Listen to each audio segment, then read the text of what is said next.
Welcome in everybody to FandomNFL. I'm your QB1, Joe Pisapia, and today we're going to take a look at the tight end ranks, a position that is really going through a renaissance over the last year and a half or so. We've seen some young tight ends come into the game of NFL football and completely change the dynamic of our fantasy football investments. We're going to talk about those players, what they mean to their offenses, and what they mean to your fantasy investments as well. Before we get any further, make sure you like this video, subscribe to the channel. We got a lot of fun stuff going here on Fandom NFL, including a great show we recorded earlier this week. If you missed it, go check out Dave Richard from Fantasy Football Today on CBS.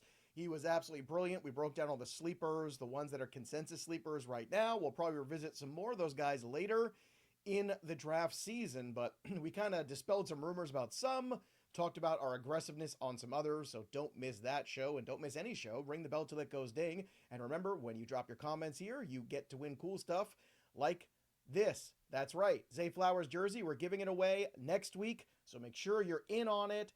I've decided we're going to give it away hopefully Monday. That's what I'm hoping, if not Tuesday. We're working towards it. I got tournament football all weekend to coach. I'm working my tail off for all of you people because I love you so damn much. So how do you win? You subscribe to the channel, which is amazing. You guys are doing an amazing job with that. You drop your comments. You like this video. That's it. That's all you got to do. You do those three things, and boom. Just like that, you're in the winning for a Zay Flowers jersey. And don't forget, too, when we get to 2,500 subscribers, we're going to give away a Fantasy Football Black Book 2026. You could also just buy it on Amazon with the cheat sheets as well. Lots of fun things there. Let's get after the ranks, shall we? And, of course, we're going to look at those ranks over on rotowire.com. So let's check them out right now and start at the very top here with Brock Bowers. Now, it's not a surprise that Brock Bowers is at the top of these ranks. I think when the draft season / rank season began, we saw Trey McBride at the very top based off of what Trey McBride did last year. And rightfully so. Trey McBride was terrific last season. All world last season. He's the tight end one last season because, well, the Cardinals really were terrible. And the defense was not good. And Jacoby Brissett took over the reins and had to throw the ball a ton. We saw that touchdown regression come back to form last year as well. I know in 2024 it was disappointing. 2025 was much, much better there. And if you look at Trey McBride's numbers last year before we get into Bowers, who was the consensus tight end one, now he's fallen to the 2 spot. If this happens, I think you're still looking at a pretty amazing asset. Now, last year he had 11 touchdowns, 1,239 yards, 126 receptions. Do I think this is the high watermark for Trey McBride? It's very possible that it is. But if you look at the 2026 projections, 108 receptions, well over 1,000 yards there, 6 touchdowns. I don't think much has changed, potentially. I think you're still looking at Trey McBride being a guy that could be the tight end one overall again. And I know the quarterback play isn't great there. It's Jacoby Brissett, most likely most of the year. Maybe you get a look at Carson Beck towards the end. And that could have a wrinkle in your fantasy playoffs if you have McBride. So I understand that. But if Trey McBride starts to fall even further in drafts, with some of the helium of guys like Colston Loveland that I don't stop talking about, Brock Bowers obviously going ahead, then I do think a value, especially an overall ADP of Trey McBride, is something to pay attention to and monitor closely in the next couple weeks. This disregard that he could possibly repeat a breakout season last year, that it just couldn't possibly happen, frankly, is absurd. It could absolutely happen. And somehow we're putting all of our faith that Brock Bowers, with very old Kirk Cousins, is all of a sudden going to just go lightning past him. If you look at the projections for Brock Bowers, 114 receptions, well, that's pretty close to Trey McBride. 1140 on the receiving yards. It's a little bit higher, about 100 more. 7 touchdowns. Okay, that's 1 more. Projections are not everything. Projections are just an idea. And you see last year he did have 7 touchdowns, so you hope that the touchdowns do come. Offensive line for the Raiders improved. Is it elite? No. The health of Brock Bowers was a problem. So if you want to take one of these guys, one, and the other one, too, I'm fine with that. I'm of the mind of I'm waiting for these 2 guys to go off the board, and that sends a flare gun way up into the sky. And I look into the sky, and who do I see? I see my good friend Colston Loveland, because I do believe with Caleb Williams, that is a quarterback situation I feel better about. That is a role in the offense where I don't have any doubts. Luther Burden is Luther Burden. Roma Dunze can do whatever he wants. I think the guy in this offense is not Swift. It's not the other 2 wide receivers. To me, it's Colston Loveland. He's the focal point guy. And I like the tight ends that are focal points in their offense, much like Travis Kelce was. And I think you can see a lot of that potentially very similar of what you saw in the peak Mahomes, Travis Kelce years with Colston Loveland as early as this season. So the rankings here in the consensus on RotoWire, which you will find at rotowire.com, Bowers 1, McBride 2, Loveland 3. I can't argue with that. I mean, I could, but what am I going to do at the end of the day? So here we are, Colson Loveland, who to me looks like a player. You saw what he did at the end of last year. You saw how strong he came on. You saw how he was great in the playoffs. You saw that Colston Loveland was able to integrate himself into this offense. And the big takeaway also that is really should not surprise anybody is the Ben Johnson regime came in and they drafted Colston Loveland with authority. They spent big draft capital on this 22-year-old kid. And guess what? He delivered down the stretch and into the playoffs. And I think if you look at these projections, 81 receptions, I think you could easily be at 100, just like Brock Bowers, just like Trey McBride. 1,000 yards, just like the other two. Oh, what do you know? 7 touchdowns. Targets could be over 120 this year, and I don't think that's being hyperbolic at all. I think Colston Loveland is right there with some of those top 2 tight ends. So if you're looking for early tight end, those are the big 3. That's what you're going to have to pay for. What's really interesting is what's starting to happen after that now and where we can find some value. And I want to talk to that for a moment if I can. Tyler Warren at 4, I think is still a very solid investment. Tyler Warren, probably also the focal point of his offense. If I should miss out on Colston Loveland, there's an opportunity there with Tyler Warren to almost get, I don't want to say the Temu version because he's a very good player, but right like 90% of what Colston Loveland can be, I think Tyler Warren can be. So that's not a bad drop-off. We're spoiled right now at tight end. This is a great scenario. And we're talking about approach at tight end in 2026. Know this, because the pool is so good, you're going to be in some drafts this year where tight ends don't go early because a lot of managers will be disciplined and they're going to look at the tight end position and go, I like Warren, I like Laporta, I like Fannin, I like this. There's lots of ways you can go about it, and we're going to talk about all of them. But in sharper leagues, you might see tight end get suppressed a little bit. That's great because you're going to get an opportunity for an overall ADP on one of these elite guys that's even better. In some other leagues, you're going to find in the more casual formats, some of these big name tight ends are going to get very hyped. They're going to fly up overall ADPs, whether it be Sleeper or ESPN or wherever you do your drafts or CBS.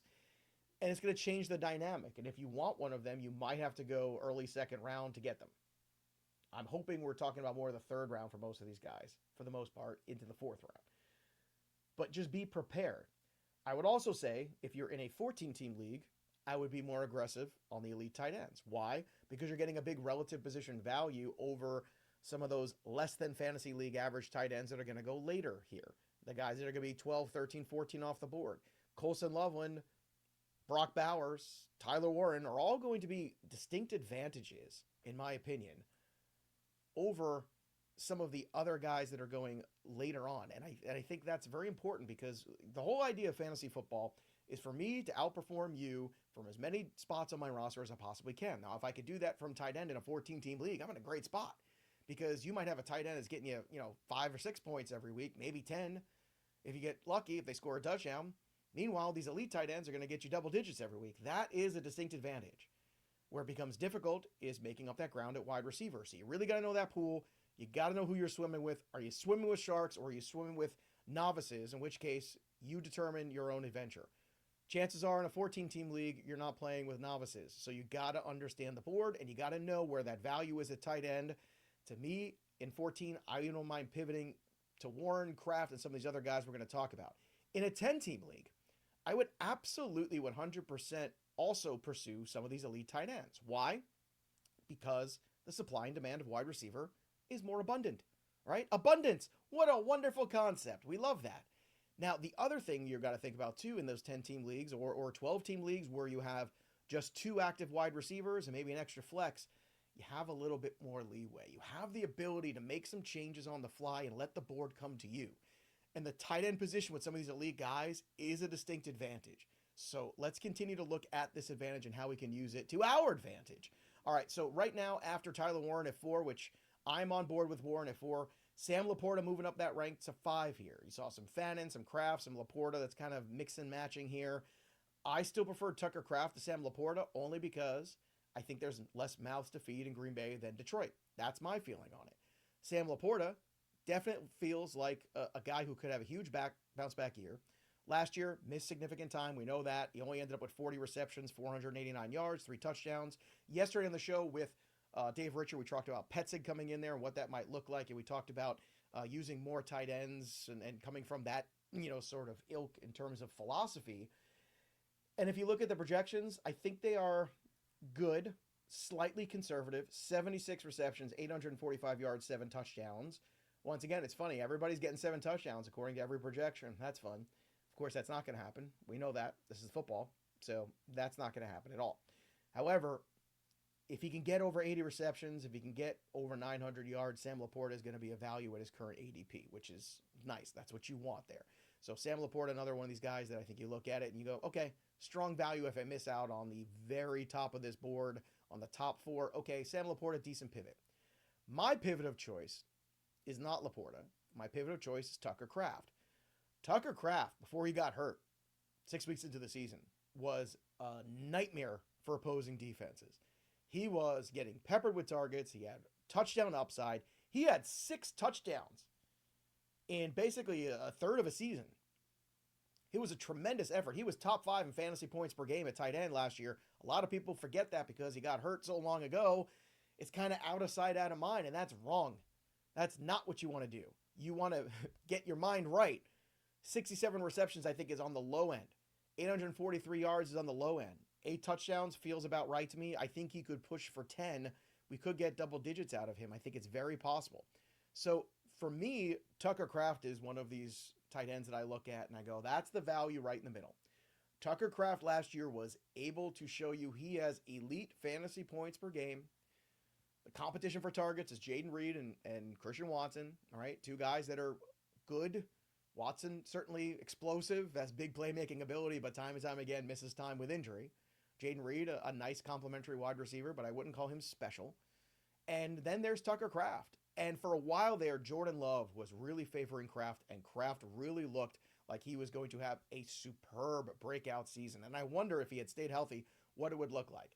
The other thing is you're going to see that, you see that injury tag? You see it's going to be on all these sites. Questionable. Everything looks good in camp so far.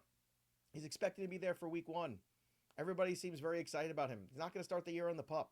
The injury happened a long time ago with the ACL tear. He's going to be back. So if you're asking me who the best value, the best bang for your buck at tight end, if you are in any sort of auction draft, Tucker Kraft is the guy that I want to spend on. And once again, as always, I put my money where my mouth is. You can go look at my Kings Classic draft. And you'll see that board, and you'll see Tucker Kraft. Why? Because I like the value there. And it's such a crazy league with 3 flex spots. I took a second tight end with Fannin as well. I think I took 3 tight ends in that league. Now, tight end premium, things will change a little bit. We'll try to touch on that later. I'm not the biggest fan of tight end premium, but I know some of you lunatics out there love it. So, to each his own. Fantasy is about you being happy, not about me being happy. So, let's keep going here.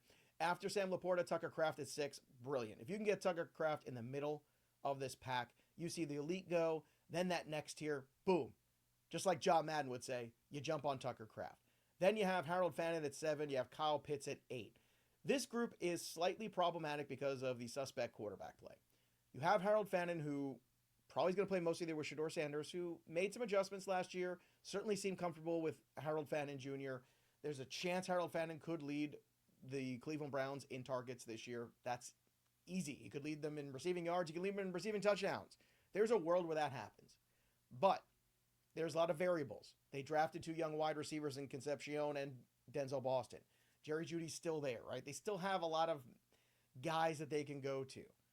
You also figure they want to run the football as much as possible, considering the deficits they have at quarterback. So a lot of Quinshon Judkins and a lot of defense. That's going to be the Browns' path to victory. Run the ball, control the football, play defense. It's not going to be an explosive offense. So Harold Fannin at 7 is nice. He's imperfect. Kyle Pitts coming off a good season. Similar issue, right? You have Tua Tagovailoa, who is, I think, a pretty league average quarterback at this stage. For me, Tua is risky. We know the history of concussions. We know that there's also the back issue he's dealing with right now. We know the other risk is if he can't play, Michael Penix isn't ready right now either because of his health issues. So there's variables when it comes to Kyle Pitts, right? So I'm cautiously optimistic that Pitts can be a good value. In deeper leagues, if that's what happens, and you miss the run every chance you get, there's always Always the runs in draft where you miss out on something and then sometimes you just can't help it. If Kyle Pitts ends up as your tight end, I think you could do worse. To be honest with you, I can understand the argument for Pitts over Fannin as well. I'm not going to push it, but I understand it. I think their cost should be very similar, and I also think that their cost in any auction draft should be similar as well. If you are looking between full PPR, I think I would probably still favor the team with a better quarterback. In half PPR, so that would be obviously Kyle Pitts. In half PPR, you know what? I would probably favor Pitts as well. I think Pitts might just be the guy just by a hair. Right now in my rankings, I think that's where I've got them to. And I like the upside of Fannin, I do. But at the same time, I have to understand that there's a lot of unknown there with Harold Fannin Jr., and you got to take that into account. So as we're looking through these rankings too, don't forget, you can check them out for yourself at rotowire.com. And while you're there, don't forget promo code JoeyP when you sign up. They've got incredible draft tools, incredible tools in season to manage all your teams, trade advice, waiver advice, everything is on there for you.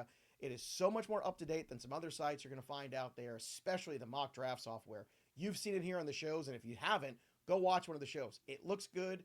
It's helpful. It gives you the information. It's easy to see. It's easy to digest. It's great. Go check it out right now. Download the app or go to rotowire.com and use that promo code JoeyP. You get 20% off.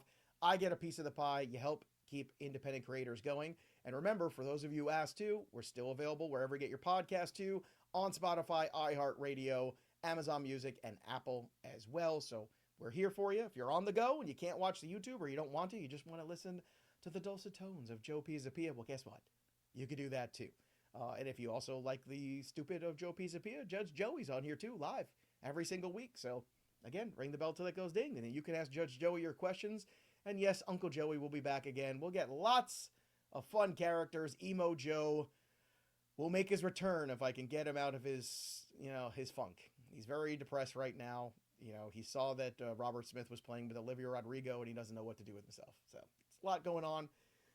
But I think we can get Emo Joe back in the fall. Usually it comes up around Halloween. All right, let's keep going, shall we, on to this tour of tight end that we are taking. And the next guy we're going to talk about is George Kittle. Now, George Kittle is fascinating to me. He's going right now like the 9th tight end off the board. And what I like about Kittle is there's upside. We're rolling the dice with George Kittle, and we potentially get a guy who could miss the opening of the season. Maybe it's a couple games right now. We don't know. Could be the pup list still. It seems like, that the pup is where we're going. So maybe a few games, maybe 4 is what we're looking at for George Kittle. But George Kittle's still elite. He's just getting older, and the body's breaking down a little bit. I know we have concerns about Travis Kelce, and they're starting to get realized as well. We'll talk more about him too. But Kittle, I think, is still viable. Kittle is the long dart throw. If you can't get your mind around the ADP of Fannin, because you don't like the Cleveland Browns scenario, if you can't get your mind around the ADP of Kyle Pitts, I would wait another round, sometimes even 2. I've seen him fall in some drafts I've been in already early on. He's a big name, so in casual drafts, he won't fall as far, but in sharp drafts, he might, because people are just afraid. He's 32 years old. He's coming off an Achilles, rightfully so. If he hits these projections number, though, of 70 receptions and 780 yards and 6 touchdowns, I think we'll be okay. I think Kittle will be okay in that scenario. Next up on the board here is, after George Kittle, we have Travis Kelce. Now, I'm going to say this, Travis Kelce is a Hall of Famer. Travis Kelce's had a great career. I'm out on Travis Kelce this year. We have Patrick Mahomes working his way back from injury. We have still a pretty solid year from him last year, 76 catches for 851 and 5 touchdowns. I've seen the camp footage that everybody else has seen. I get your concerns. He doesn't look like he's in the old Travis Kelce shape, but most of the time as guys get older, wear and tear of the NFL, it happens. Travis Kelce's 36 years old now. It's pretty old for a tight end here. To be honest, I'm surprised he came back. I thought he would sail off into the sunset. But he's here to give it one more shot. And I do think this is the swan song. And if you look at the projections, they are telling you things are going in the opposite direction there. You're losing 100 yards off of last year. That feels about right to me. I think that's correct. So Kelce to me is a fade. I don't care for him there. Dalton Kincaid is very interesting after that, though, because you saw some moments there from Dalton Kincaid, and he had a really good college career. I had higher expectations for Kincaid. He hasn't quite reached them yet. I'm fascinated to see if Joe Brady can unlock Dalton Kincaid, because perhaps it was a head coach philosophy of utilization and not his. I could be wrong because he was the OC. Maybe Brady just doesn't like to use the tight end as much, and Kincaid's had his issues staying on the field as well. But at 11, okay. Here's this range here where I think this is where you don't want to be in most fantasy leagues. Not to say that there's not some upside here, not to say that there's not some dynasty appeal. There is. If you're in tight end premium, you already know that these guys are going to fly off the board, and you're going to see even the mid-range tight ends fly off the board. That's the one thing you got to understand. In tight end premium leagues, you are going to get tight end flying up the board, and the mediocre ones are going to go flying up the board too, regardless of whether or not they deserve it. So let's talk about who deserves it and who doesn't. When you get to this outer range, Dalton Kincaid, good offense, good investment. Gunnar Helm, interesting. I like the talent. I like kind of what we saw last year. I like him in Dynasty. I have him on my Dynasty team, so I practice what I preach once again. With the Tennessee Titans, though, I do think still we're a little limited. We all think it's going to be better. Much more capable head coaching staff, much more capable offensive coordinator. I like the work ethic of Cam Ward. We've talked about it on the program many times. Gunnar Helm's in a good shot. He's got a good situation here. Could he finish as a top 12 tight end? I think he could. Mark Andrews, I'm out on this year. I don't like what I saw last year. We've had this sporadic Mark Andrews usage where he's nobody, he's terrible, and then he pops off for a few games down the stretch, and then somehow they extend him and they let go of Isaiah Likely. It's just bizarre. So I'm out on Mark Andrews. I know he's been an old friend, but sometimes you got to let those friends go. Same with Travis Kelce. Let's get younger. AJ Barner's slightly intriguing to me in deeper leagues, but he's not your fantasy tight end one. I just don't see enough there for him potentially in there. I know Theo Greminger is high on him. Theo we're going to try to have on the program in the next week or so. Got to hang out with him last weekend. I know Theo has some thoughts on him, so he's got him a little higher than a lot of the consensus there, and I tend to agree with his assessment of Barner. Then you've got Jake Ferguson at 15.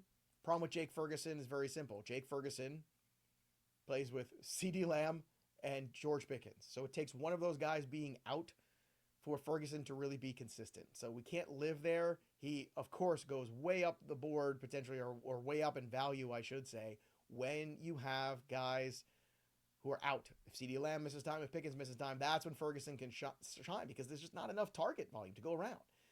Next up here, Hunter Henry at 16. They drafted Eli Raritan, who is intriguing to me as the season goes on as a potential red zone threat. Hunter Henry's on the last year of his deal. I think he'll still be useful, but I think this offense is going to look very different with A.J. Brown and Romeo Doubs, especially in the red zone, and I think that hurts Hunter Henry.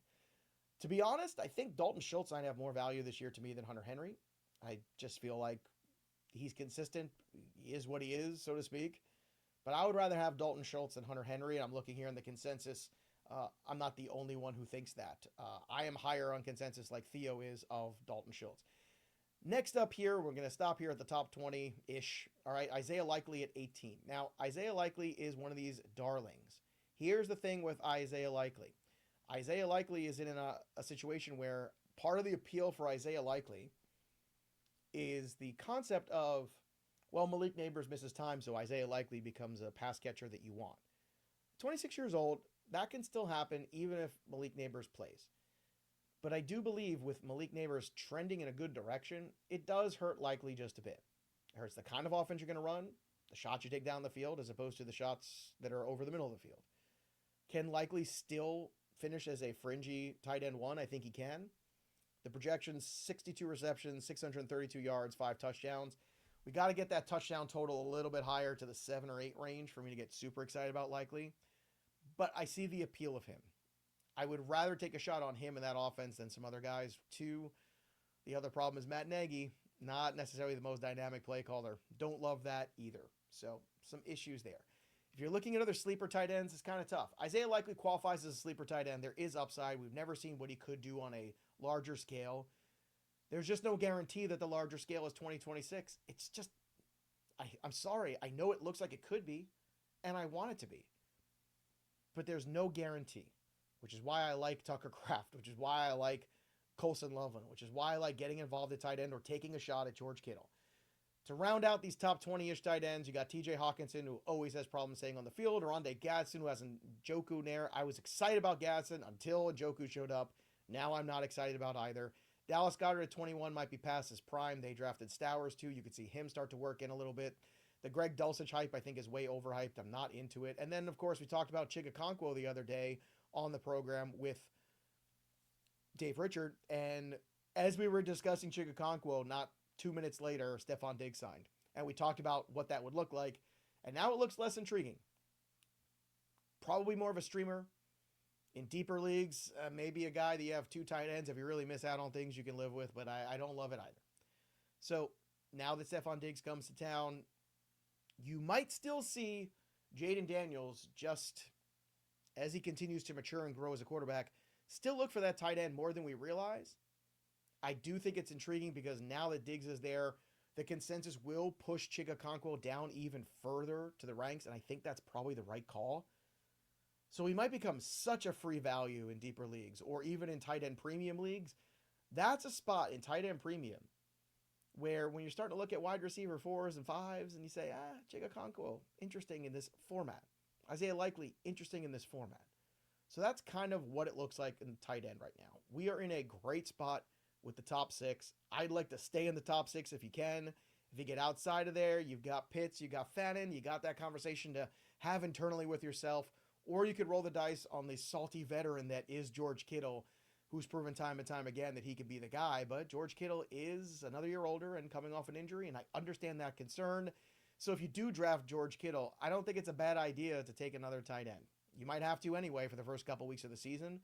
So just know that your roster is going to be built with a lot of wide receiver depth, some really good running backs, maybe even go early QB.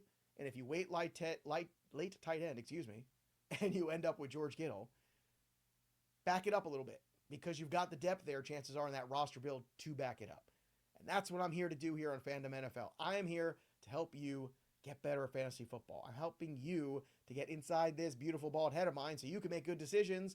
And of course, I want you here for every single show this year. We're going to be on 6 days a week in season. We're going to have live Q&As. We're going to have everything here on the channel. Make sure you subscribe to the program. Remember, you subscribe, you ring the bell till it goes ding, and you like this video and comment on this video or any video. Zay Flowers' autographed jersey will be yours, or at least possibly yours. Possibly. Got a good chance to win it. You're not fighting against hundreds of thousands of people. We're a new channel. Also, don't forget, wherever you get your podcast, you can listen to Fandom NFL. Go get your Fantasy Football Black Book 2026. And last but not least, please go check out RotoWire. RotoWire.com. Download the app. Use the promo code JoeyP. Get 20% off. Use the mock draft tools. Use the draft tools, the draft assistant tools built inside to help give you the edge on all of your league mates. I'm using it myself right now. It is night and day over other products, and I just want to put that out there. Y'all should be taking a look at it. Even if you're used to other things, give it a go, and then go sign up, because I guarantee once you give it a go, you're going to want to use it time and time again. And thanks for joining us here. This was fun. We got to deep dive a little bit. If you missed the deep dive on QB, you can watch that on demand on the channel as well. More great football coming at you in the weeks and months ahead. That'll do it for me, Joe P. Zapia. This has been Fandom NFL.